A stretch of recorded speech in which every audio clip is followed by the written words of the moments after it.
Hey guys, welcome back to another episode of 5 Drinks at Midnight, in the show where we bring the questions, guests bring the drinks, we try to wrap up before midnight. Today we are out in front of Amor y Amargo, getting ready to talk to Jeff White. But before we do, like and subscribe, hit the bells, the whistles, leave a comment if you like what we're doing. Let's get started.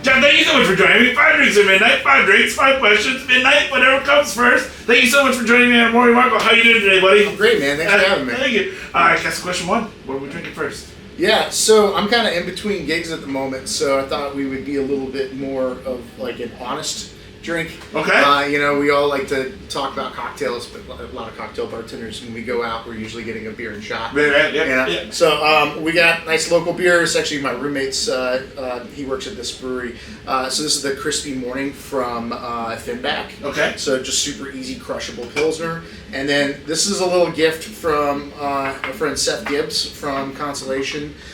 This is a barrel-aged Malort. Fuck yeah, Yeah, he gave me like last year. I drank half of this on election night. All right. Someone must have hurt you real bad. Yeah, I think he hurt us all. Yeah. And then there's just this little bit left, and I was like, oh, I've been saving it, so this is the perfect opportunity. Oh, fuck yeah. So shoot and then beer? Cheers, man. Cheers. Yeah.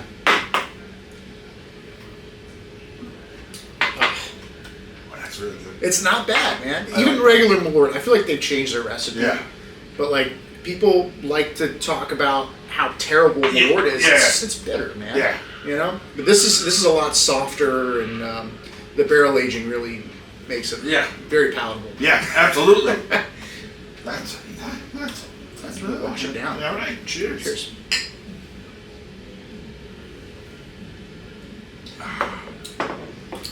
Beer goes well with that. Yeah, Finback doesn't make bad beer. There's no shortage of good breweries in New York, but like it's nice having a roommate who works at a brewery who just brings it home. Yeah. You know, I don't have to worry about it. We actually bought a beer fridge. For a while, we were both managing bars, and so all the beer reps would just leave, tall boys at your bar with little cart or anything. It's like, I'm not going to drink all these. And so my now fiance started yelling at us that we had to do something with all of our beers. So we bought a little beer fridge for him. You're like, we gave him a home. Yeah, exactly. Love it. All right, so question 1. It's always an origin story. Yeah. How'd you get started in the hospitality world? I think like most people, it was like a necessity fall into it. All right. I think I worked at like an ice cream shop when I was a kid, and a lot of odd jobs. Camp counselor at a Boy Scout camp for a couple summers, doing babysitting and yard work and stuff, and then eventually it was like, okay, I need like a job. So when I was a senior in high school, I started working at Circuit City. I'm gonna date myself a little bit, and it was great. I had a great time. But then when I went to college, so I grew up in Charlottesville, Virginia, which is like right dead center of the state, and then I went to college at Virginia Commonwealth University, which is in Richmond. It's about an hour east. So I was like, I'll just transfer to the Circuit City over there, and it's terrible. I hated it. Okay. And so when I came back over the summer after my freshman year, a buddy of mine was like, hey man, I'm waiting tables at Ruby Tuesday, and I'm making money hand over fist, and it's a great time. Like, they all party together. It was like the movie Waiting, and I mean, like, that movie is weirdly so accurate. Right. And so he got me a job there. It was right next door to the UVA University of Virginia basketball arena. Okay. So there were concerts. There was Metallica and Red Hot Chili Peppers, and these huge concerts, and we would just get run over. And so, 2007, and I'm making like $150 a night, at 19. Yeah. And that's back then in a small town. That was good money. That's good money for a nice, no rent, no rent. Like, you're fucking living large. This is great. And then everybody would go out and party afterwards. Like, we would go to each other's houses, and you walk in, and like the entire kitchen staff, you got the dishwasher doesn't speak a word of English, and he's doing beer bongs with the bartender and the AGM. It was great. It was so much fun. And I was like, well, I'm gonna do this forever, and I'll just transfer to the one in Richmond. And once again, I was wrong. It was terrible. There was no college basketball stadium next to it. We were in a not great part of town, and my income got cut in half. And then about like a month or two into me moving back to Richmond, the economy bottomed out. The Great Recession, and that income then got cut in half again. But then I was stuck. Like I was applying to cell phone stores, just everything. No one would give me a job. And I was paying for college myself, I was paying, rent and car payments, all that stuff. And I was playing in a band that was, playing pretty regularly. That's expensive, and it was a nightmare. It was awful. And so I decided to take a year off school, which is 15 years later, still going. The idea was the band I was in was going to go on tour, which never happened. I transferred back to that Ruby Tuesday and went back to having a great time. Right. And I did that for a couple of years, and it got kind of old. And it was like I'm just treading water. I'm partying every night. You start to get that kind of like industry. People are weird. People suck. Yeah. People are mean. You get down yourself. You start. The fun parts start to get stale. So a friend of mine and I tried to start a karaoke cab business. Okay. That lasted 4 months. I almost joined the Air Force. Oh wow. Yeah, I was in the recruiter's office. They didn't mind my shattered knee, but the tattoo on my chest they had a problem with. Okay. Yeah. So thank God they didn't take me. And I ended up getting this job at this steakhouse that seemed really nice, and then that went downhill real fast. And it was like, what in the hell am I doing? And I was not in love with the industry. Okay. And there was a posting online, like on Craigslist, for a Sky Bar that was opening in town. I was like, that sounds like a fucking scam.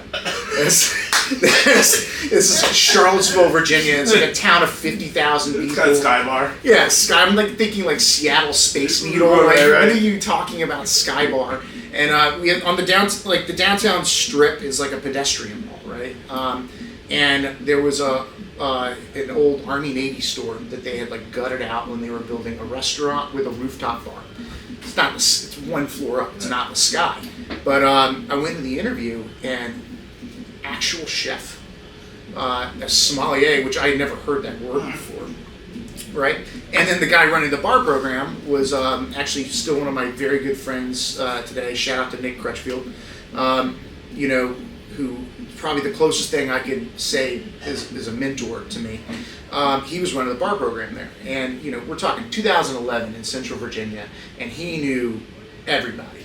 I mean, you think about where New York was in 2011, right? It's still kind of like that toddler, era for the craft cocktail revolution. Like it's happened, but it's not like it's 2025, right? Yeah. And there weren't a lot of other places in the States that were on that level. Tails was still very new, right? And he knew everybody, every drink, and he was hungry to teach people. And he showed up and he was like, "Hey guys, these are bitters." We're like, "What?" Like the steakhouse I worked at that everyone in town considered nice, our entire well was aristocrat. All right. Right? So he comes in with all this, he had a library bar, and like he did like 100 cocktail menu, and it was just like, it kind of like blew up in town. Now there's like all these cocktail bars in that town, and they all like trace their lineage. Like, yeah, we learned from Nick. Nah, that's awesome. And yeah, it was cool, man. And so I started waiting tables there, and this place too was like they were like, this is a New York City quality restaurant. I mean, it wasn't, but like in terms of like what we thought. Sure. Like the GM, who was the Somm, was from New York, older guy, and he was great, great palate, and he got me really into wine. And so I learned, like within 6 months, I'm like, I can make so much more money just selling bottles of wine. Yeah. So I got really into wine. That's cool. Yeah, it was great. And then, and Nick comes up to me one day, he's like, "Do you want to bartend?" I'm like, "Sure." Yeah. He's like, great, you're going to bar back for me for a year. You're not going to touch an open bottle of liquor for a year. All right, cool.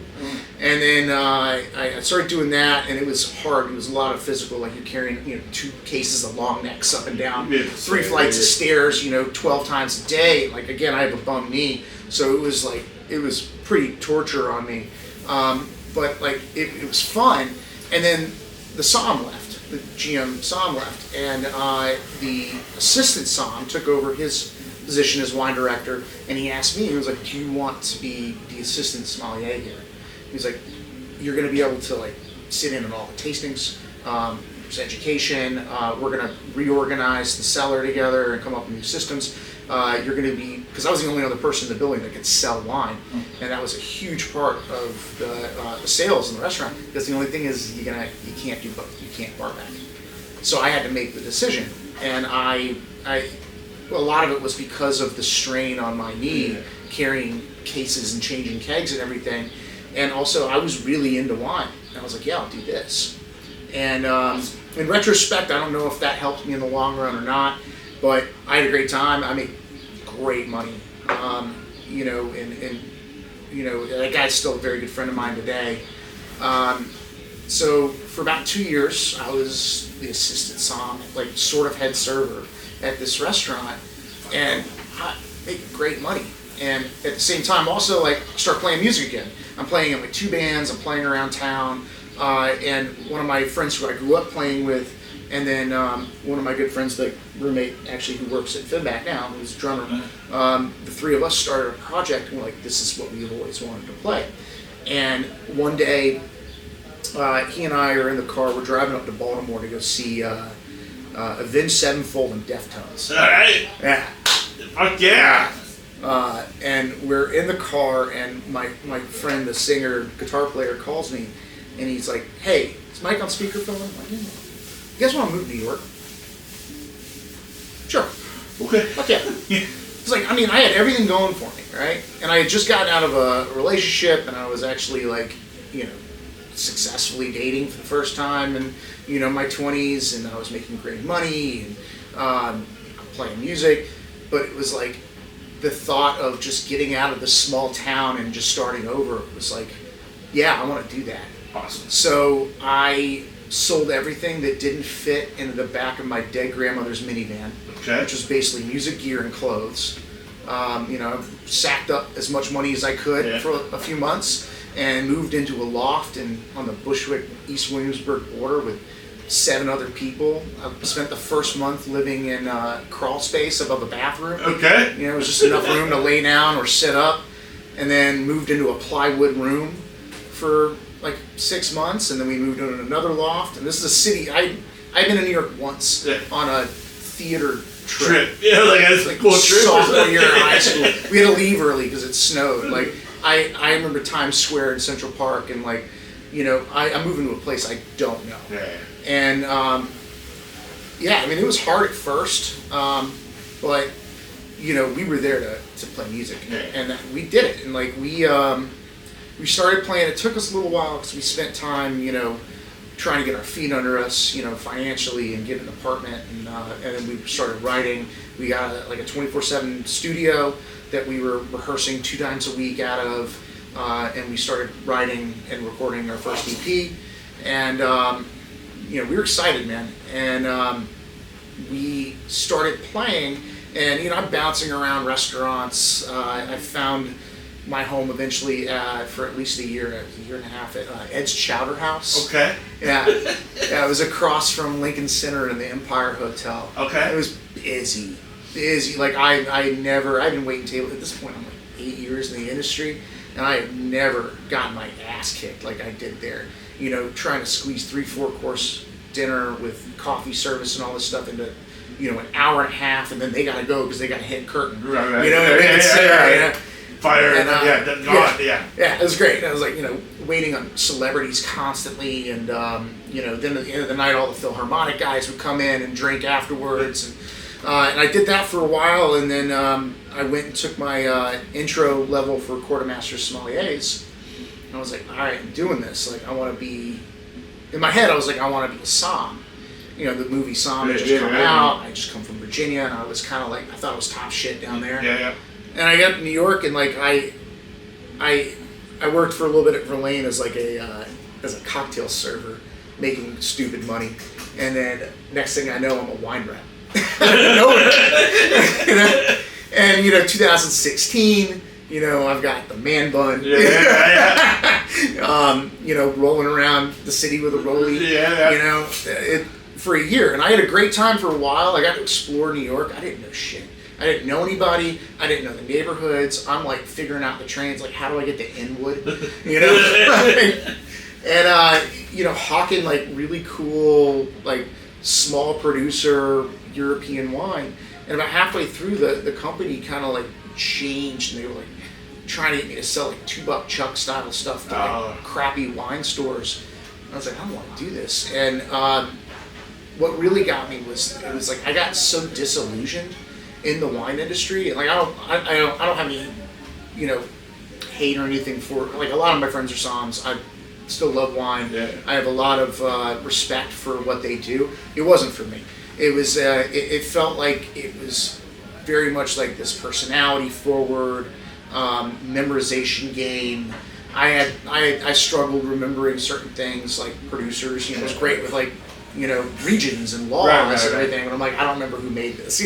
Some French guy's name, domain, whatever the hell. And I was like, man, I just want to bartend. I think my brain was still stuck in that that moment that Nick tried to get me in, and I was like, I feel like I zigged when I should have zagged. So I left that job. When I say I left, they were going to fire me. I was also playing a lot more gigs. Like I went on tour for the first time since we went to New York, and like we went out to the West Coast, and they were like, "What are you doing?" I'm like, "I can work from my phone." I'm like, "No, you can't." And so I left that job and went back to Ed's Chowder House. Okay. And they were like, "Yeah, we got like a bar shift available," and I got my foot in the door, and then a bunch of other people were quitting, and nobody knew anything there. They didn't know how to bartend. The bar manager was this big Brazilian guy. He used to stir his drinks. So he would take the tin, and he would make his martini or old fashioned, whatever, and he'd just do this. He would lean against the bar. I'm like, it's just as good as stirring. We're talking like a whole ounce of soda water and a old fashioned muddled bright red cherry. I'm like, all right, well, I'm going to teach myself. So I have books, I have the internet, and I just practice making all the classics. I practice my stir, I practice my shake, and that place closed, which is become kind of a trend for me as places I work for closing on me. Gotcha. Angel of Death. And I found myself at Butcher Bar in the Lower East Side. The original one's in Astoria. And it was like a neighborhood bar that also was a barbecue restaurant. And, decent little cocktail menu. And I, just started bartending there. Next thing you know, I was the head bartender there. And then that closed. And then, meanwhile, I'm playing more music I've ever played in my life. I'm playing in 2 bands in New York. I'm constantly on the road. Went to Indonesia for 2 months to cut a record out there, because we had it's a long story. We had a following in Indonesia. Okay. That's a whole other podcast. And so we recorded a whole record out there and played a bunch of shows in Bali and Jakarta. We were out there for 2 months. Oh, wow. And so I come back, and I was working at a bar in Soho that I won't name. And I ended up being bar manager and then general manager, and then I was fired because the staff I was hiring wasn't attractive enough. Yeah, that's why I'm not going to say who it was. Gotcha. And they're still there. And I was like, okay, I just need to I think I need to kind of take a step back and start over again. And because at this point I had been a bar manager twice, but I had never really gotten any real proper bar training. And so Le Crocodile, the French restaurant in Williamsburg in the Wythe Hotel, had just opened. A friend of mine, his girlfriend was the AGM, so that got me the interview. Okay. And I talked to Nick, and I was like, yeah, this guy named Jim Kearns is doing the bar program over there. He's like, yeah, just do that. Yeah. He was like, forget everything you know, be Billy Madison, go back to school. Oh, back to school. back to school to prove to Dad that I'm not a fool. Okay? And get rid of, like, you need to be all humility, get rid of any ego, go in there like you've never bartended before and let him build you from the floor up. That's what I did. And I learned who Jim was and all the places he had worked at. And I went in there just like, teach me everything. And, you know, he's showing me how to properly shake a drink. Because at this point, like, I'm just like, oh, you know, I'm building stuff over ice and then just shaking it to death. You know, no one's ever taught me how to properly stir a drink or how to do terminal measurements. And, you know, I just would never stir with my left hand because I didn't think I could do it. Yeah. He forced me. I did it. Oh. And what was weird was the whole time we're doing this, like, COVID is starting to happen. Like, National Guards in Westchester. Yeah. And he's like, I don't know why we're doing this. We're going to be closed. And sure enough, my first live shift, I'm outside locking my bike up. And I get the text. It's like, we're closing. You know, for the pandemic. And so, you know, fortunately I was able to come back and, you know, spent almost 3 years working there, busy as hell, making rounds, and it was like really the most tested like I've ever been, and it was great. But at some point it dawned on me, I was like, okay, I could easily just stay here forever. I'm making great money, it's easy and I'm familiar, but like I'm not ever going to grow here. And I knew that there was like this whole other part of the industry, it was like the cocktail bar industry, that I just didn't know anything. Gotcha. And I did a competition with Fundy Gin, and that's where I met Bruce Schultz and Southern Teague and Jeremy Hoy, all from here, from Amor y Amargo.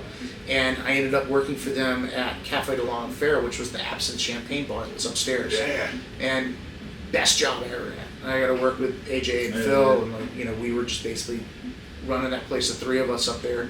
And you know, I started meeting people, and I started actually understanding like this part of the industry that I could never get my foot in the door in. And from there, I ended up taking over the Rookery in Bushwick. Took what was like essentially kind of a beer and shot bar, neighborhood bar, and like still kept everything that was special about it, but was like, we're also going to do cocktails, we're going to do it well. And that went really well. And then we got forced to close, which is a whole other thing that I can't really talk about on camera. But then I ended up doing some consultant work at a couple different places. I was running both locations of Thief for a while, which was a lot of fun. I got to throw my first BCB party. Nice. Yeah, which was a blast. And then you know, the old GM from the Rookery and also from Thief was like, hey, I'm taking over, I'm opening Experimental Cocktail Club, Flatiron. Right. It's like, do you want to come? Like, I can't just keep following you everywhere, but sure. Yeah.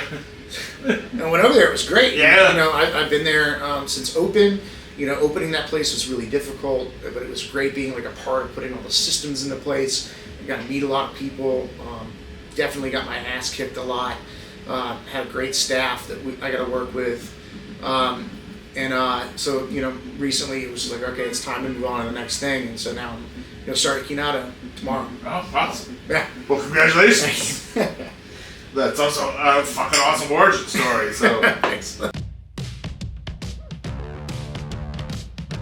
Question 2, drink 2. What are we drinking? Yeah, so this is actually a little gift from our mutual friend Peter, who brought back some Merpicon from Europe. She can't get it in the States. I was always like a whiskey and beer guy, okay. And then I switched to tequila and mezcal, and now, as I'm rapidly approaching 40, we're trying to kind of dial it back. So all right. We're going to do the fancy stuff. Yeah. All right. Cheers, man. Cheers. Yeah. Sip it, right? Or shoot it? Back. It's a shot, right? Yeah, that's good shit. All right, so question 2. You kind of talked a little bit about it in your origin story, but how do you think your evolution, like how do you think your skills as hospitality has changed over the years? Like, I like to think that they haven't changed that much. Okay. I think that's always the concern. So since I've kind of pivoted into this part of the industry, the craft cocktail industry, for the last 5 years, the thing that's really noticeable to me and kind of bothers me, and it's not just in New York, I've noticed this in like Mexico City and other places too, it's like there's this certain bartenders have this pretentiousness of like, you should just be grateful to be in my presence.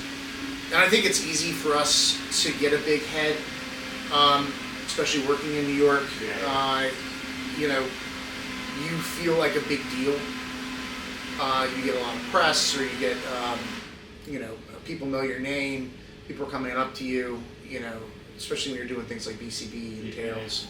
You know, some people are you know, heavily involved in the whole award circuit and everything. And I had a friend tell me that when they came back from top 50 awards, it's like a drug, you know. And I just am constantly reminding myself, it's like, just a bartender, you know. Like nobody outside the industry knows who the most famous bartenders are. Like this is not a big deal. You know, we're making silly drinks for people so they can forget about their lives. So, you know, obviously, like, you know, my first, you know, several years in the industry was working in a corporate restaurant to get through college, or, you know, just because it was fun. But when I really fell in love with the industry, the thing that meant the most to me was that feeling of, you know, people are coming in here for a reason, you know, and you have a duty to have those people leave in a better mood than when they came in. Because they came in there to take a break. Life is hard. You know? Like, we don't go out to worship some bartender or chef or som, you know? We're going to kind of chill out, you know? And, you know, I tell people all the time, it's like I look around and there are, like, dive bar bartenders and neighborhood bartenders who are, in my opinion, 100 times better bartenders than most craft cocktail bartenders, because they remember people's names. They know how to, like, you know, joke around, you know, and, you know, make people feel at home. You know, they know how to set the tone. And, you know, you go back to see those people, you know, not because, you know, it's an Instagram tag. It's because that guy's really cool. But that girl, like, was funny as hell. And, like, you know, she gave me shit about, you know, ordering that beer, you know. And, you know, I think that's important. So I really don't want to, like, obviously, like, I want to continue increasing my knowledge and my abilities and everything, but I don't want to lose that. Gotcha. One of my favorite questions that I've been asked, and I like to ask this now to especially new guests that we don't really know each other very well, but what kind of legacy are you looking to leave behind, like, in your bar world? Oh, I know that's a deep question. It is. We did shots and beers, so we're yeah. I mean, look, I don't really have this drive to be like some famous cocktail bartender. Like, what I want is, I want to, first of all, I want to own my own bar, right? Not for accolades. Like, I want to not have to work for other people eventually, you know? Like, I've been doing this for almost 20 years, and I feel like I've run a few programs, and I know how to do that. But, like, I want to do it the right way. You know, I want to build something that supports small brands and is actually a part of the community, and isn't, you know, chasing clout or awards. And I want to build a place where the people who work there feel comfortable. You know, like, I hate it when people, like, we're family at work. Shut the hell up. You live in a capitalist society, man. You know, nobody's family at work, okay? You know.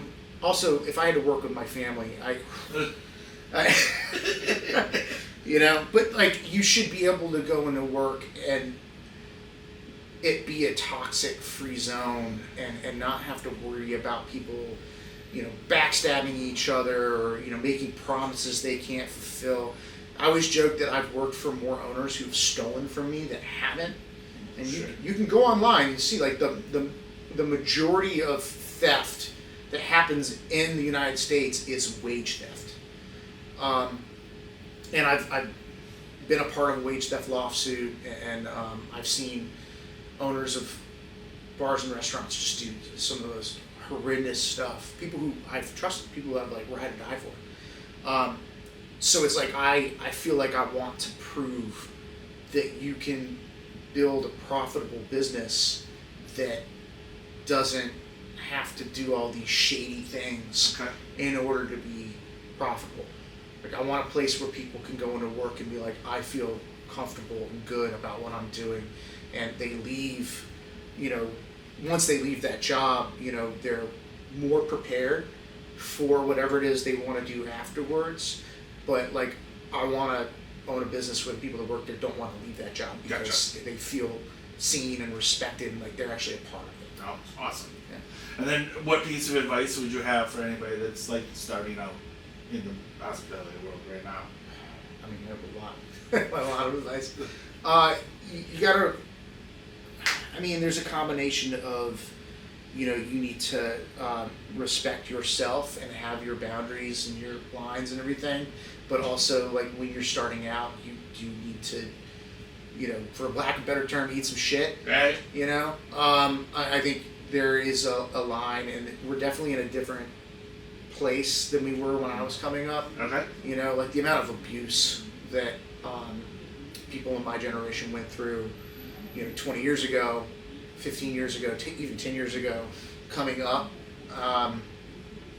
Sorry, I'm having some PTSD flashbacks. Yeah, it's alright. Yeah. The City Hall Steakhouse in Tribeca.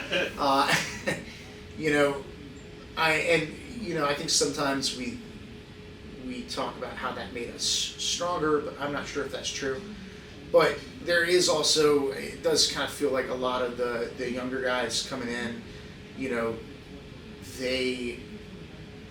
they're not willing to put in that extra work. It's like, you're 19, you can carry some cases, right? Yeah, My back hurts, man. You don't know what I've been through. Yeah. You're gonna have to do a little bit of extra physical stuff, But at the same time, like I'm very happy with the trend of this industry of people kind of respecting themselves more and expecting more out of their employers. Okay. There's a lot of unionization stuff happening, like the stuff with Star Group in DC. That's really interesting to follow.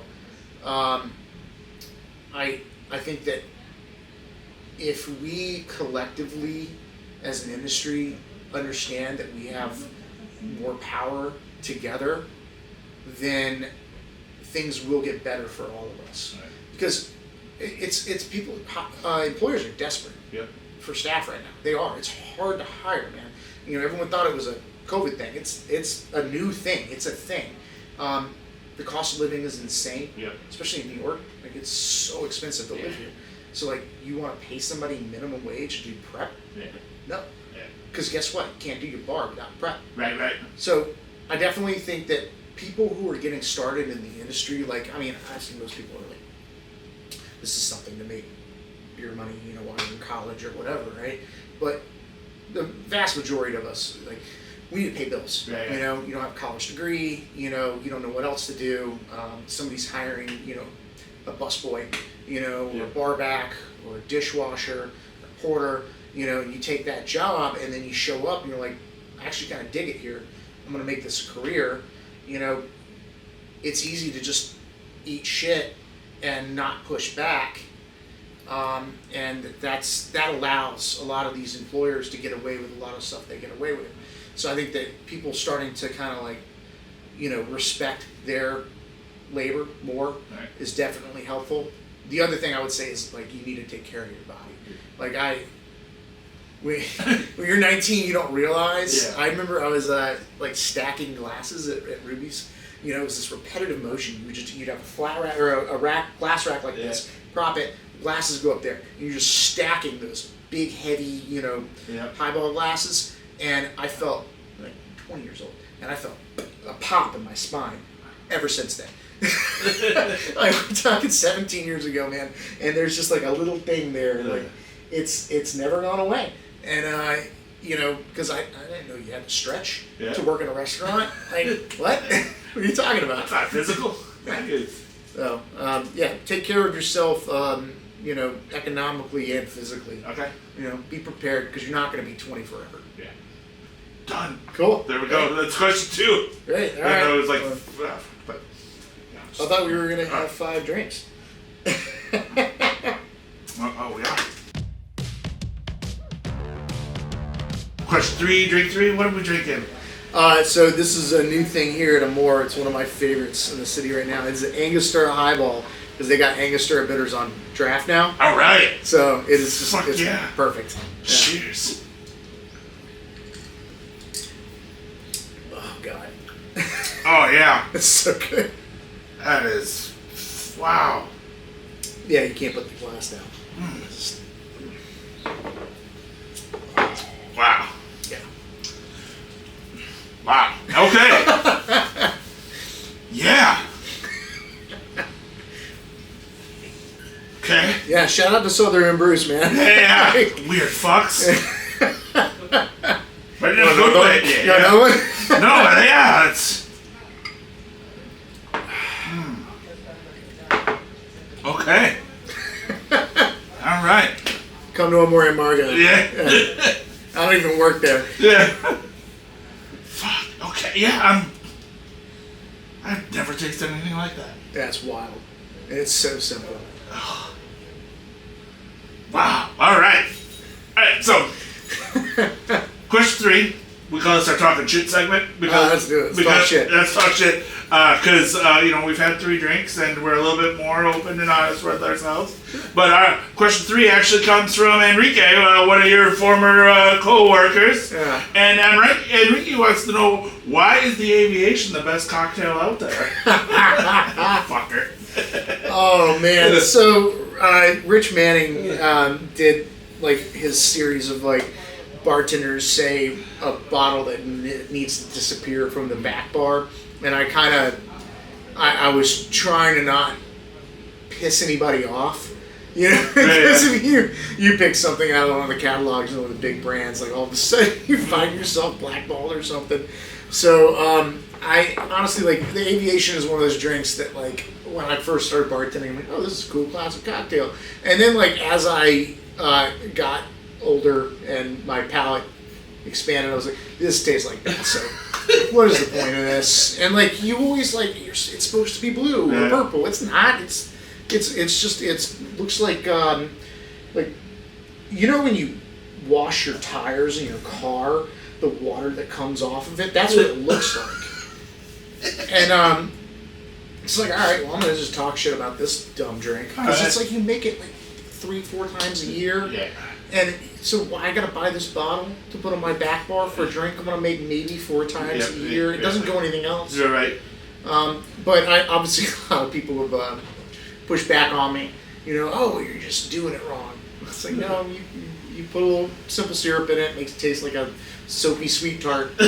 You know, and people have put creme de violette and things that taste good. Yeah. I get that. You know, it's a fun thing to talk shit about. I don't think the Rothman Winter people are coming after me. You know? So then also, you're doing a pop-up with High West as well? So I did the opera ski competition with High West, and You won? Won. At the time, High West was partnered with Shaun White, the snowboarder, and they said make a drink based off of Shaun White, which it makes I curse, right? Yeah, it's a little late to ask that, right? Makes no fucking sense. Yeah. You make a drink based off a person, right? Yeah. So I internet sleuthed him, and I found this article in I think Men's Health. Where they asked him what his favorite like cheat meal was or something, and he said orange chicken from Panda Express at the airport. Okay. And so I made a orange chicken, airport chicken cocktail, and I fat washed the bourbon with sesame, and I did like acid adjusted orange juice, and I did a little bit of soy sauce in the drink, and then I fried wontons. Okay. It's fucking delicious. Yeah, egg white, so it had the chicken, right? Yeah. And I just made these orange juice, sesame, whiskey sours with soy sauce, and put a fried wonton on the top, a little chili oil, and I won. Yep. And so they were gonna have me come out to take over the distillery, and they decided that Memorial Day weekend was too busy, or not busy enough. In Salt Lake, so they sent us to Nashville to go to Nelson's Greenbrier. So me and my friend Sebastian Guerrero from Chicago went down there and took that place over. And we're going to go to High West in September and take over those. Oh, nice. I didn't know that's why you were... I thought they were just flying out there for fun. Like, No, we're going to do a pop-up. We actually talked them into it. We were supposed to just go down there and do like a tour and everything. Right. And we were like, well, why don't you just like let us bartend there for a night? You know, it works for both of us, right? And so they figured it out, and we're going to do that. I think we're going to do a pop-up in Salt Lake, too. Okay. And then right afterwards, Sebastian's going back to Chicago to host Chinato at his bar. Oh, nice. Yeah, so, yeah. Fucking awesome. Well, there we go. Question 3. We didn't really talk too much shit, but cheers. Cheers. It's so good. Yeah, it is.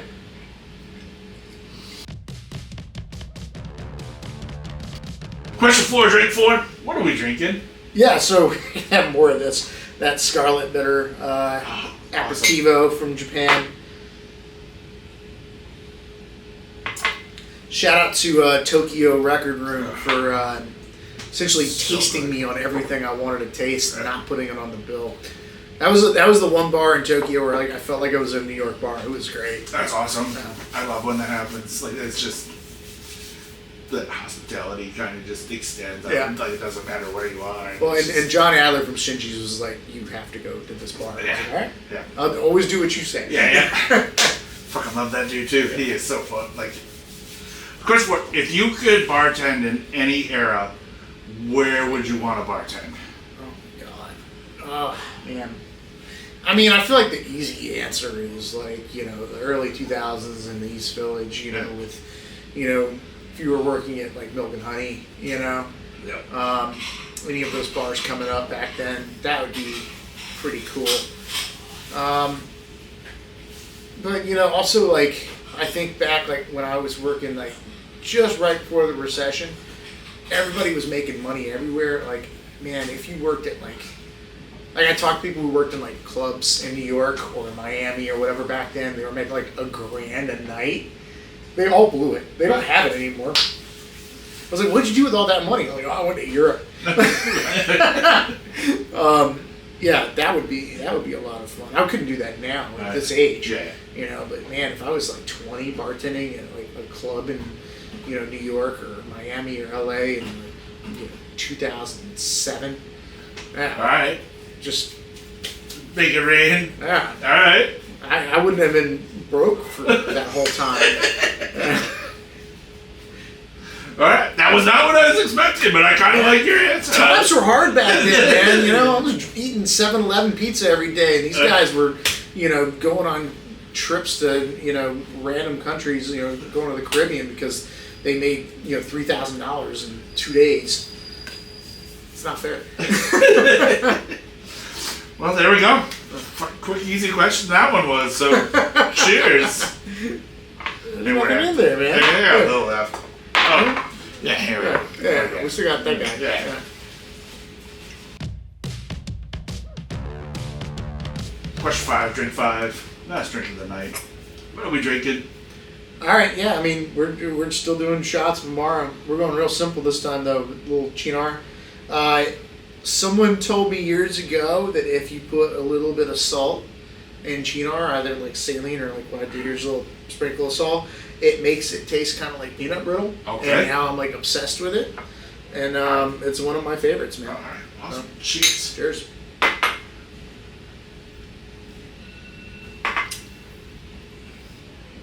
Weird, right? Wow. It's pretty cool. That's really fucking good. Yeah. I mean, Chinar's good already. Yeah. Okay. When I did that competition in Brazil, it was like me and a bunch of European bartenders, and I saw they had Chinar 70 on the back bar at the place where I had dinner. Guys, who wants to do a shot of Chinar 70? Yeah. Like, I'm a fucking American. Like, I want to rip shots, especially of Amaro, you know? Yeah. Most of them are Italian, and they were like, what? Why would you do that? I'm like, what are you talking about? Why would you do that? Like, come on, we're bonding, guys. So we're going to do a shot of Amaro. And, like, I convinced them all to do it, and they all took the shot, and they were like, yeah, we didn't like that. Except for my buddy from Stockholm, who's still my buddy. Yeah, when Peter went out there, you got to hang out with him, you know? And it's like, He and I bonded over that. That was great, man. Awesome.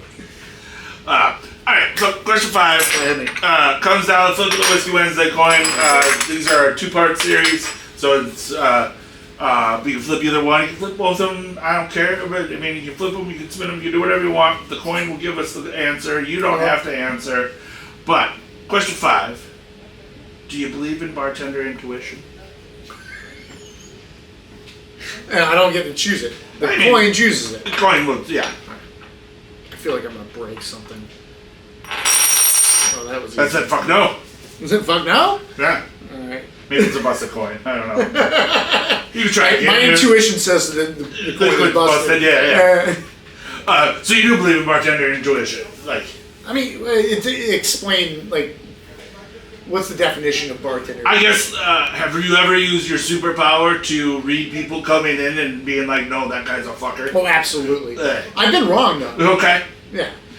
Not often. I've been wrong. I've been wrong. Yeah. All right. Anything you could tell, like any story you were willing to share, or? Oh, man. I've watched other people's intuition be terrible. Okay. Yeah.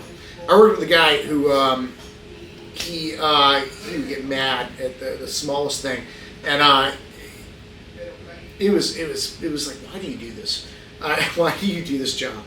And a guy came in, and he was a little dorky, and he was a little weird, and I'm on service, and this guy's on point. You know, he's fairly new, and he's like just getting annoyed by this guy. And the guy asked, "Hey, where are you from?" And the guy goes, "That's kind of a loaded question." Okay. And I'm like over there on service, like, huh? Man, ask that question 8 times a night right. on average. And like I have a weird answer to that, because like if I say Charlottesville, people immediately think about the Nazi rally. Yeah. So I'm like, there was a couple of years where I had to be like, Virginia, Central Virginia. You know, like I don't want to go into it. And you know, this guy he just would get like just rubbed the wrong way about every little thing. And the guy's like, "Where are you from?" And he's like, "I don't know how to answer that. It's a loaded question." And he comes over to me and he goes, "Can you believe this guy?" I'm like, I know, right? Yeah. He's like, "Do you want to switch?" It's like, "Yeah, I do." I'm like, "Okay, great." So I switched stations with him. I go to a point, I start talking to the guy, because that's what you do. Right. You're a bartender, right? Yeah. At the end of the day, like, we're not even busy. Like, man, it's like bartenders who, like, you come in, they don't order off the menu, they get mad. It's like, how dare you order a tequila soda? Like, buddy, it's a bar. Yeah. Like, not everybody's here to check out your menu. Yeah. So I'm like, you know, man, you know, he's visiting. He's clearly like a huge dork, but he's also really interesting. Turns out he worked on the John Kerry campaign. Okay. Yeah, and I'm like a huge like political junkie, and like, I mean, however I feel about John Kerry, I'm like, can we talk about swift boats? Like, I want to talk to you. And like, this guy had like this crazy life story, and I'm just, the whole time I'm having this conversation with him, I'm like, this guy just missed out on it because his intuition sucks. Yeah. You know, and my intuition immediately was like, this guy is a dork, but like, I need to know more. Yeah. You know, and it worked out for me. It was like I had like an incredibly fascinating conversation with this guy. Okay. Yeah. Also, there was a guy one time, just real quick. Sorry, not to give you 2 answers. I was working at Ed's Chowder House, brand new baby bartender, and the guy comes in. We're just talking. You're talking about music. He's a musician, whatever. He had lived in Richmond for a while, whatever. Next thing I know, it turns out he's the guitarist for Chicago. Oh, okay. He's like, "What are you doing tomorrow?" I don't know. It's actually a rare Saturday. I'm off. And he goes, "Do you want to come to the show?" It was the 50-year anniversary of Chicago and Doobie Brothers. Oh shit! At Jones Beach. This guy gives me backstage passes. Fuck yeah. Yeah, I borrowed my roommate's car at the time, drove down to Jones Beach by myself, hung out backstage. The new lead singer for Chicago, because they're all like, 100 years old, was the former bassist for Bad Company. Okay. Like, it was like, what? Where am I? It's so weird. I'm like backstage watching the Doobie Brothers play. The saxophone player comes back, turns his mic off, and starts playing like nonsense, to make everybody laugh. It's like, oh, this is all because I engaged this guy in conversation. Well, there we go, Jeff. That is 5 drinks down, 5 questions answered. Thank you so much for having him at Amor y Amargo. This has been awesome.